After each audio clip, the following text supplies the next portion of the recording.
झालेली बेल ही तात्काळ रद्द झाली पाहिजे आणि आरोपीला कायमस्वरूपी पोस्को अंतर्गत अटक झाली पाहिजे आणि तरच आम्ही शांत बसू. बरोबर आहे. आम्ही पोलीस स्टेशनला गेलो तर आतूर फातूर काहीतरी कायदे सांगतात, लबाडीचे पळवाटा करतात, ते चालत नाही.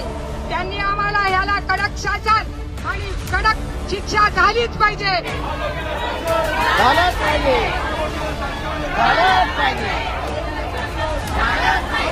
जहाँ भी सचिन यादव को छुपाया है वो हमारे हवाले कर दे.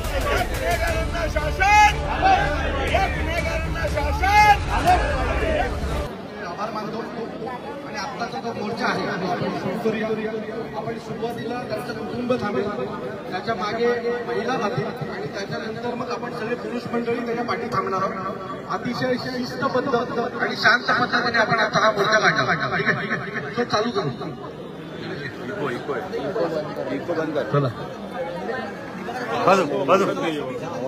महिलांना जरा जागा द्या. बाजूला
निलेश भाई पुढे घ्यायला सांगितलंय.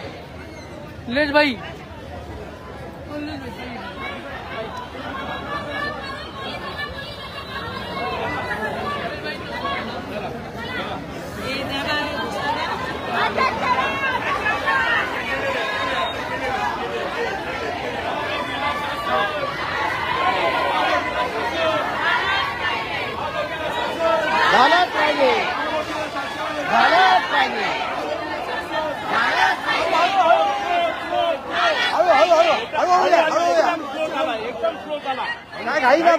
आपल्याला हळू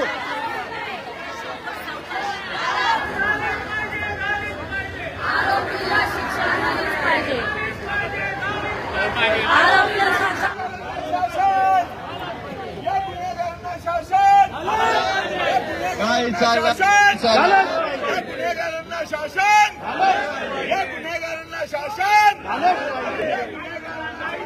झालेच पाहिजे. या गुन्हेगारांना शासन,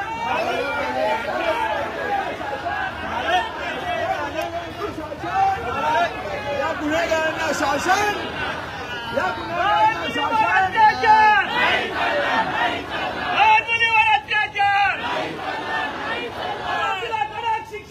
झालीच पाहिजे.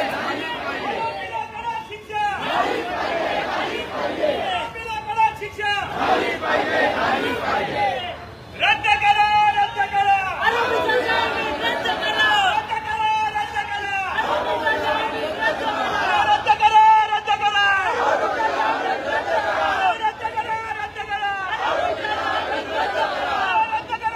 मित्रा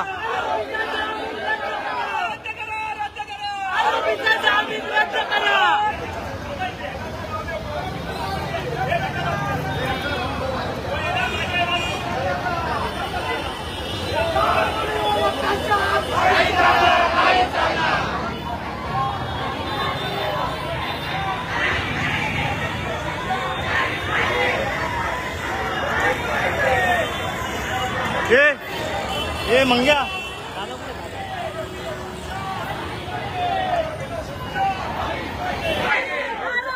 कडक शासन लहान अत्याचार नाही चालणार, नाही चालणार. लहान अत्याचार नाही चालणार, नाही चालणार. लहान अत्याचार नाही चालणार, नाही चालणार. आरोपीला कडक शासन आरोपीला कडक शासन बदलापूरला एक न्याय, ठाण्याला एक न्याय. बदलापूरला एक न्याय, ठाण्याला एक न्याय. भीती वाटते. काही जमान्यातल्या मुलीला जिवात डुबून मारायचे ना, ते परवडत होतं. अत्याचाराशी वाचून तर होतं. हा म्हणजे हा कुठला प्रकार आहे? दुसरा दिवस वाढतो.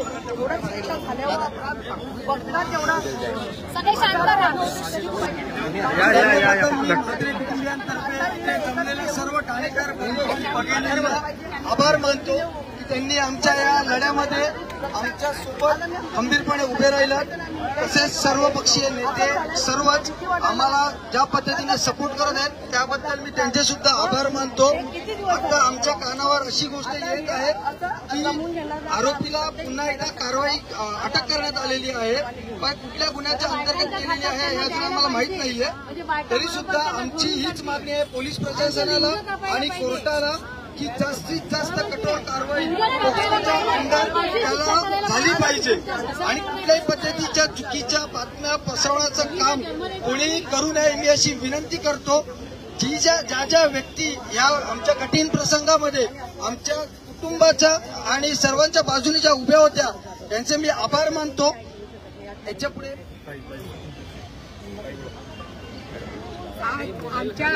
माझ्या कुटुंबासाठी, माझ्या माहेरच्या कुटुंबासाठी सर्व बंधू भगिनी हजर झाल्या आणि आम्हाला सहाय्य करायला लागले. आम्ही पोलीस स्टेशनला गेलो तर आतूर भातूर काहीतरी कायदे सांगतात, लबाडीचे पळवाटा करतात. ते चालत नाही. त्यांनी आम्हाला ह्याला कडक शासन आणि कडक शिक्षा झालीच पाहिजे. ही त्याची झाली नाही तर आम्ही परत त्याच्यावर कारवाई करायची सोडणार नाही आणि त्याच्यावर सुरक्षा चांगली कडक कारवाई झालीच पाहिजे. आणि खोट्या बातम्या देतात, खोट्या पसरवतात ते झालं नाही पाहिजे. खोट्या धमक्या पण देऊ चालणार नाही हेही सांगून ठेवते. म्हणून त्याला कडक शासन झालंच पाहिजे.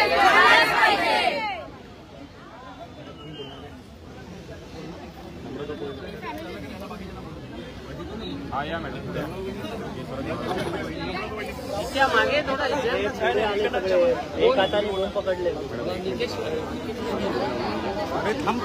नको ना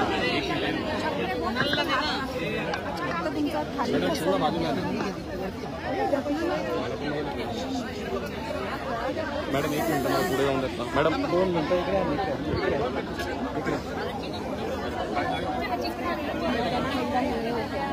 मॅडम मोठ्या प्रमाणात सर्व पक्ष आक्रमक झालेले आहेत. ठाण्यात लैंगिक अत्याचार प्रकरणी आरोपीला जामीन मिळाला ह्या विरोधात आपण सर्व एकवटलेला आहात. काय प्रमुख मागणी आहे? आरोपीला अटक करण्यात आलेली आहे, काय नेमकी मागणी असणार?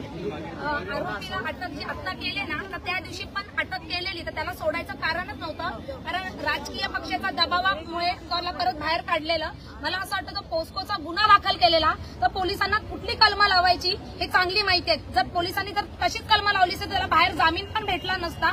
आणि आता आज सगळे आम्ही यंत्रणा हलवल्यानंतर सन्माननीय अविनाश जाधव साहेबांनी वरपासून खालपर्यंत सगळ्या लोकांना हलवल्यानंतर काही सिक्रेट गोष्टी पण कलेक्ट केल्यानंतर जेव्हा आरोपीला आज काल अटक केलं तर कुठल्या बेसवर केलं काय सांगतात की दुसरे आरोप अजून कुठला गुन्हा केला त्यांनी. मला असं वाटतं हाच एक गुन्हा खूप मोठा होता आणि त्याला सुटका द्यायला नाही पाहिजे होती. आज महिला वर्ग सर्व पक्षीय महिला सगळ्या इकडे जमा झालेत. तुम्ही माणूस कुठल्या पक्षाचा आहे बघू नका, त्यांनी गुन्हा केलाय ते बघा. आम्ही सर्व पक्षीय सगळेजण मिळून शिक्षा ही झालीच पाहिजे. आणि त्याला आता ज्या खोट्या खोट्या ज्या बातम्या येतात फेसबुक पासून इन्स्टापर्यंत की आम्ही त्याला अटक केला तर ती गोष्ट तुम्ही खूप पहिला करायला पाहिजे होती. ती गोष्ट त्याला वाचवण्यात उपयोगाला करायला नव्हती पाहिजे होती. आता सर्वासर्व करून काही उपयोग नाही. जोपर्यंत आरोपीला कडक शिक्षा होत नाही तोपर्यंत आमचा कोणाचाच लढा इथे थांबणार नाहीये.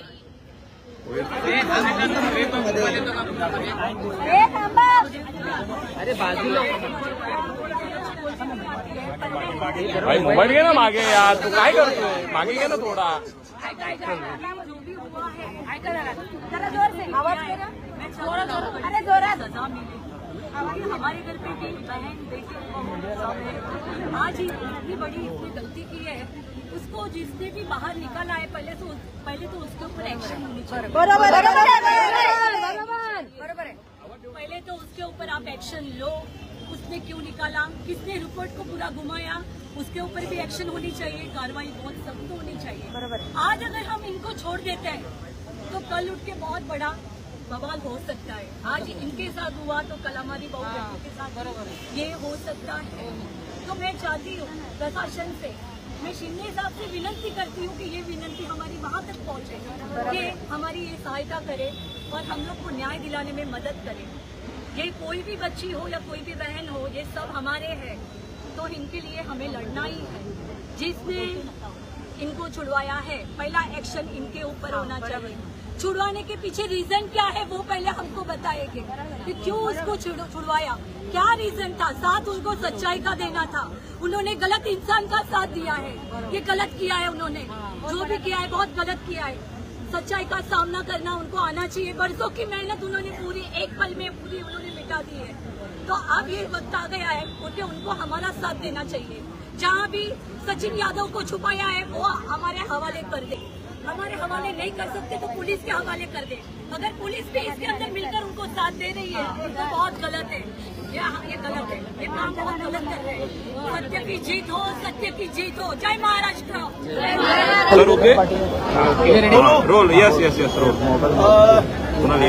मला तो घटना परत सांगायची गरज नाही. तिकडे घटना संपूर्ण ठाणेकरांना माहिती आहे.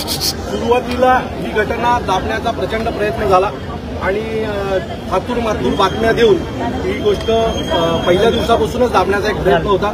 परंतु खरं तर म्हात्रे कुटुंबियांच्या एकीला मानलं पाहिजे की अख्खं कुटुंब एक झालं आणि आपल्या चिमुकलीला न्याय मिळवून देण्याचा त्यांचा हा प्रयत्न मागच्या 7-8 दिवसापासून सुरू आहे. 2 दिवसापूर्वी आम्ही जिल्हाधिकारी कार्यालयाच्या बाहेर बसलो होतो आणि त्यावेळेला आम्ही पोलिसांना विनंती केली होती की तुम्ही ज्या पद्धतीने ही कारवाई केली ती पद्धत अतिशय चुकीची आहे. पोस्कोचा कायदा लावल्याच्या नंतर देखील आरोपी 24 तासात सुटतो कसा याची कुतूहलता की ठाण्याला अख्ख्या प्रत्येक वकील कसं काय मिळालं याचा प्रयत्न करत शोधत होतो. काल दिवसभर याचा शोध मी घेतला आणि मला शोध घेतल्याच्या नंतर कळालं की त्यांनी आरोपीला नोटीस न दिल्यामुळे माझ्याकडे कोर्टाने काय लिहिलंय त्या पेपरवर त्याची प्रत आहे. ती देखील उद्या परवामध्ये मी अधिकृतरित्या मला आल्यावर मी ती टाकीन. पोलिसांच्या चुकीच्या पद्धतीने प्रेझेंटेशनमुळे त्याला बेल झाली.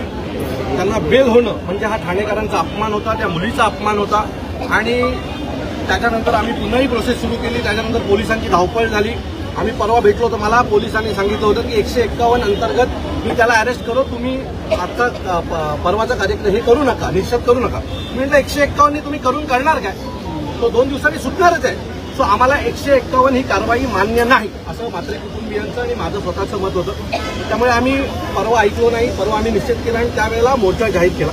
मोर्चा जाहीर केल्याच्या नंतर ठाणेकरांनी अतिशय उत्स्फूर्त प्रतिसाद दिला. आमची मुलगी या नात्याने ठाणेकरांनी आम्हाला सगळीकडनंच कमेंट केल्या, येतो म्हणून सांगितलं आणि आज तसे ठाणेकरी ते जमले देखील. बरोबर. सो आज देखील ज्या वेळेला मोर्चा निघायच्या 4 तास आधी त्याला अरेस्ट केली म्हणून बातम्या सोडल्या गेल्या. मी पुन्हा सगळ्यांना सांगतो त्याला अरेस्ट 151 अंतर्गत केली आहे. याचा अर्थ 24 तासाने त्याला सोडावं लागणार आहे. ही कारवाई आम्हाला मान्य नाही आणि हेच करायचं होतं तर पहिल्या दिवशी आम्ही हो म्हटलं असतं ना. सो पहिल्या दिवशी ही गोष्ट आम्हाला सांगितली होती. तीच आता करून काही लोक त्याच्या बाबतीमधलं श्रेय घेण्याचा प्रयत्न करत आहेत. ज्याला श्रेय घ्यायचं त्याने घ्या, आम्हाला श्रेयाशी मतलब नाही. आम्हाला त्या मुलीला न्याय मिळवून द्यायचंय. माझी जे काही म्हात्रे कुटुंबियांचं जे मत आहे हे नॉन पॉलिटिकल लोक आहेत. आमचं जे काही बोलणं झालं त्यांनी त्यांचं मत मला मांडायला सांगितलं तुमच्यासमोर. ते मी त्यांचं मत म्हात्रे कुटुंबियांचं मत मांडतोय की त्यांचं असं मत आहे की आम्ही मंगळवारपर्यंत वाट पाहतो.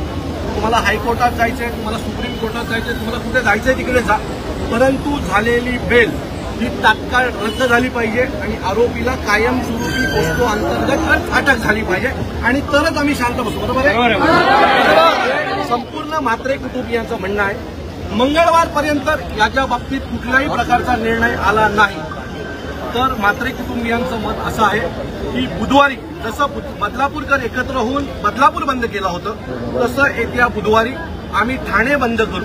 पण ठाणे बंद करताना आम्ही कोणालाही बळजबरी करणार नाही. ज्यांना ती मुलगी आपली वाटते ठाण्यामध्ये राहतात, ठाण्यामध्ये व्यवसाय करतात, ज्यांना ही मुलगी आपली वाटते त्यांनी त्या बंदमध्ये सामील व्हावं. आम्ही कुठल्याही प्रकारची कोणालाही जोर जबरदस्ती बळजबरी करणार नाही. परंतु मला ठाणेकरांवर खात्री आहे की बदलापूरकर जसे त्या मुलीच्या पाठीशी उभे राहिले होते तसे आमचे ठाणेकर देखील त्या मुलीच्या पाठीशी उभे राहतील. सर्व पक्षीय लोक या बंदमध्ये सामील होतील आणि ह्या बंदला हा ठाण्यातला कडकडीत बंद असेल की याच्या पुढे आमच्या ठाण्यातल्या कुठल्याही चिमुरड्यावर कोणीही हात टाकायचा विचार देखील मनात आणणार नाही. सो अशा प्रकारचं बंद आमचं करायचंय. पण बंद करताना पुन्हा सांगतो आम्ही कोणालाही बळजबरी करणार नाही, कोणालाही बळजबरी तुम्ही सामील व्हा असं म्हणणार नाही. हे आमच्याकडून म्हात्रे कुटुंबियांकडनं तुम्हाला सगळ्यांना वचन आहे. बरोबर. सो पोलिसांनी 2-3 दिवसात याच्यावर कारवाई करावी आम्हाला अपेक्षित आहे. पोलीस खात्यावर आम्हाला पूर्ण विश्वास आहे की पुढच्या 2-4 दिवसामध्ये पोलीस खातं याच्या बाबतीत योग्य ते न्याय निवाडा करून त्याला पोस्को अंतर्गत जे अटक केलेली आहे त्यात योग्य ती कलमं टाकून त्यांना पुन्हा अरेस्ट करून पुन्हा कोर्टात हजर करते. ओके. पोस्को लावलाय.